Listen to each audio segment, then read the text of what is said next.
Everybody know you're 5 minutes. That's here, everybody. Yeah. Thanks. Go ahead. 5 minutes.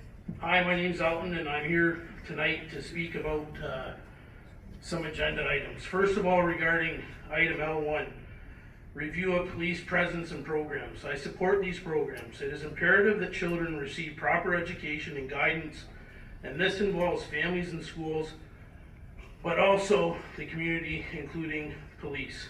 Police are an integral part of our community. Young students learn about our community, helpers in school, including police, who are people we can trust and count on. And our children should feel comfortable enough to approach them for help. Also, our children need to be aware of drugs, internet safety, and bullying. Children are bullied and preyed upon online and in person. They need guidance on safety. These programs help educate our children about these matters. Lastly, police in our schools can provide positive role models, and not all children have that in their lives. Let's build relationships for our community, not tear them down. Let's start by growing these relationships in our schools again. Please do not push them away. Most police are good people and should not be associated with negativity. We need them now more than ever. Second of all, regarding item L2, recommendations as to school names and mascots. I do not support this. This is a waste of time, resources, and funding.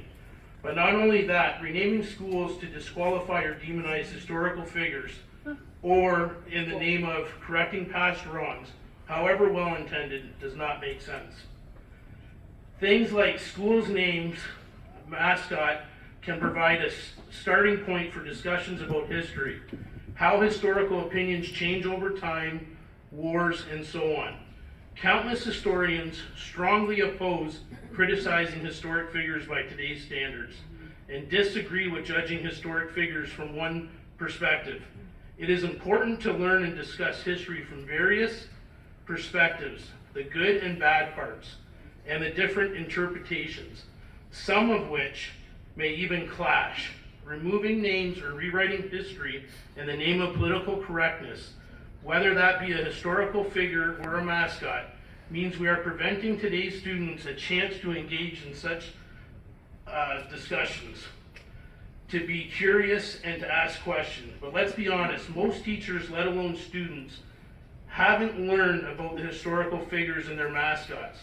So I am not sure who exactly is offended by these names. Again, renaming schools for reasons of political correctness has got to stop. As a Canadian historian once said, you cannot apply today's standards to the people in the past. That's just silly. White Supremicist. Please reflect on these points. Greater Essex County's lens of justice, exclusion, inclusion, and diversity.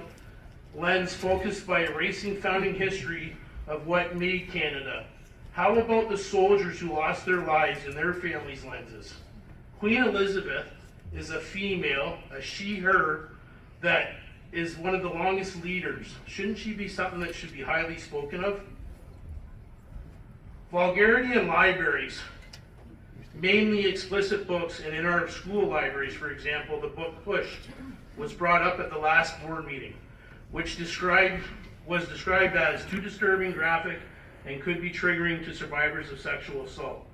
Actually, the movie Precious is based on the book, which is rated R due to language, child abuse, sexual assault, so you have to be 18 to see it.